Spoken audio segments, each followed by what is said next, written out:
Hello दोस्तों, सभी को नमस्कार। दोस्तों, उत्तराखंड पुलिस का मेडिकल किस प्रकार से होगा महिला अभ्यर्थियों का, इसको लेकर के खास तौर से हमारी आज ये वीडियो है। तो आप इस वीडियो को अंत तक देख लें, आपके सारे जो डाउट हैं वो क्लियर हो जाएंगे और किसी प्रकार की कोई समस्या आपकी नहीं होने वाली है। देखिए, अगर हम बात करें महिला अभ्यर्थियों में, तो महिला अभ्यर्थियों में किस प्रकार से आपका मेडिकल टेस्ट किया जाता है।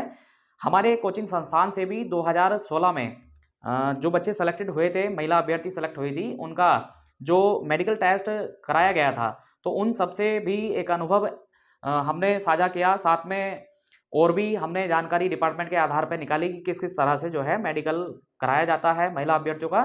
तो संपूर्ण जानकारी आपको इस वीडियो में मिल जाएगी। बाकी देखिए, पुरुष अभ्यर्थी और महिला अभ्यर्थियों में मेडिकल को लेकर के कोई बहुत ज़्यादा विशेष अंतर नहीं होता है। लगभग एक ही जैसे आपके मेडिकल होते हैं, थोड़े बहुत मेजरमेंट में अंतर होता है बस। तो अगर आप महिला अभ्यर्थी हैं तो देखिए, आप यदि अगर मेडिकल के लिए जा रहे हैं तो आपका जो सबसे पहला प्रोसेस है वो आपका होगा बायोमेट्रिक का। आप जैसे ही मेडिकल के लिए जाएंगे तो आपका सबसे पहला जो प्रोसेस होगा वो बायोमेट्रिक का होगा, और बायोमेट्रिक में आपका डाटा चेक किया जाएगा कि आप वही अभ्यर्थी हैं अथवा नहीं हैं। इसके बाद दूसरा जो आपका यहाँ पर मेजरमेंट होगा वो होगा आपकी हाइट और वेट को लेकर के। देखिए, हाइट आपकी फिक्स है, बिल्कुल आपकी हाइट पहले से ही कंप्लीट हो चुकी है और हाइट को लेकर के बहुत बड़ा कोई इश्यू होगा नहीं। लेकिन वेट को लेकर के आप थोड़ा सा ख्याल रखेंगे। जैसे आपका जो वेट है वो मिनिमम 40 किलोग्राम होना चाहिए। अब 40 किलोग्राम से ज़्यादा अगर है तो ज़्यादा में तो कोई दिक्कत आपकी नहीं होगी। 50-60 किलोग्राम का भी है तो भी कोई प्रॉब्लम आपकी नहीं होने वाली है। लेकिन वेट जो आपका है वो मिनिमम 40 किलोग्राम तो होना ही चाहिए। 40 किलोग्राम से कम यदि अगर है तो आपकी एक समस्या ये होगी। तो इसलिए यदि अगर वेट आपका कम है तो थोड़ा सा आप इस पर काम करना अभी से स्टार्ट कर दें।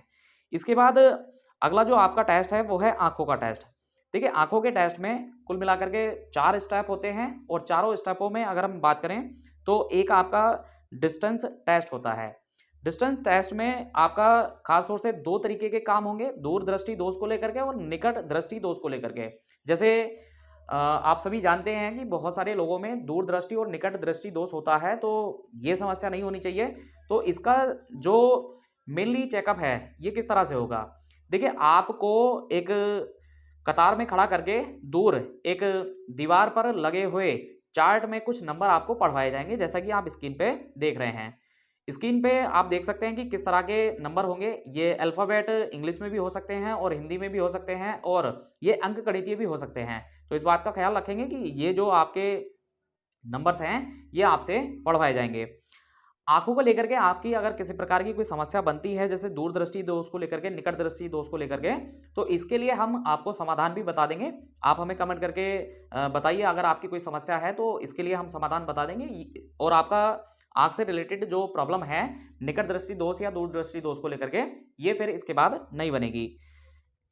अगले टेस्ट की बात करें तो अगला टेस्ट जो आपका होगा आँखों का वो होगा कलर विजन का। देखिए, कलर विजन के टेस्ट में जैसे आप स्क्रीन पे देख रहे हैं, एक आपकी 12 से 15 पेज की एक किताब होती है, और उसी किताब में आपके जैसे स्क्रीन पे आप देख रहे हैं कि कुछ पेपर आपके इस तरह के होंगे जिसमें बीच में कुछ लिखा हुआ होगा, या दोस्तों कुछ चित्र टाइप के भी हो सकते हैं जो पहचानने के लिए आपसे पूछा जाएगा, या इसके अलावा कुछ नंबर भी लिखे हुए हो सकते हैं, तो वो आप देख करके पहचान करेंगे।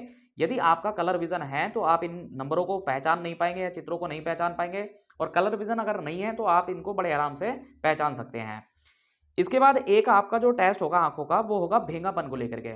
देखिए, भेंगापन खास तौर से जैसा कि आप स्क्रीन पे देख रहे हैं कि कुछ बच्चों में आँखों की जो पुतलियाँ हैं वो या तो बिल्कुल आँखों के इस साइड में होती हैं या फिर बिल्कुल बाहर की तरफ होती हैं। तो ये समस्या अगर है तो फिर एक दिक्कत आपकी मेडिकल में बन सकती है। मेडिकल में देखिए, आँखों का जो कन्फर्मेशन है वो 6/6 से लेकर के 6/9 तक का चल जाता है, तो उसमें आपका ठीक है, अगर इस तरह का समस्या है तो कोई प्रॉब्लम आपकी नहीं होगी। इसके बाद देखिए, अगला जो टेस्ट आपका है वो होगा कानों का टेस्ट। कान के टेस्ट में विशेषकर क्या काम होता है। देखिए, कान के टेस्ट में विशेषकर आपके कान में एक मशीन डाली जाएगी, और फिर आपसे पूछा जाएगा कि मशीन की आवाज़ आपको आ रही है अथवा नहीं आ रही है।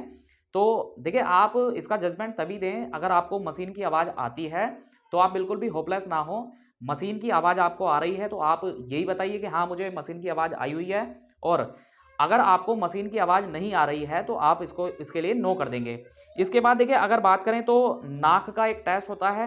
नाक के टेस्ट में विशेषकर अगर बात करें तो खास तौर से नाक की हड्डी चेक की जाती है। नाक की हड्डी में किसी प्रकार का आपका तिरछापन नहीं होना चाहिए या फिर नाक की हड्डी टूटी हुई नहीं होनी चाहिए। बाकी इसके बाद देखिए अगला जो टेस्ट आपका है वो है नोकनी टेस्ट, या हम कह सकते हैं घुटनों का टेस्ट।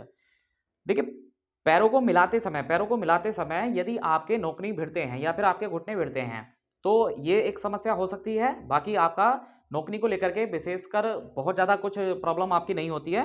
तो स्क्रीन पे आप देख सकते हैं कि अगर इस प्रकार की कोई कंडीशन बन रही है नोकनी को लेकर के तो ये एक समस्या का कारण आपका हो सकता है। अगला जो टेस्ट आपका होगा वो होगा फुट को लेकर के। देखिए आपके पैर कहीं ऐसा तो नहीं है बिल्कुल सपाट हैं, जैसा कि आप स्क्रीन पे देख रहे हैं कि अगर इस प्रकार की कोई समस्या आपकी है तो फिर मेडिकल आपका अनफिट होने का चांस रहेगा एक। अगर हम बात करें अंत में तो प्राइवेट पार्ट्स को लेकर के जैसे डाउट बनता है एक, तो प्राइवेट पार्ट्स में देखिए महिलाओं में बहुत बड़ा कोई चेक इन नहीं होता है, बवासीर को लेकर के एक टेस्ट आपका कर लिया जाता है, बाकी कोई आपकी इस प्रकार की समस्या नहीं बनेगी। दोस्तों दी हुई जानकारी यदि आपको अच्छी लगती है तो आप वीडियो को लाइक कर दें, दोस्तों के साथ शेयर कर दें। इसी तरह की बेहतर अपडेट पाने के लिए जुड़े रहिए आप हमारे साथ। जय हिंद, वंदे मातरम।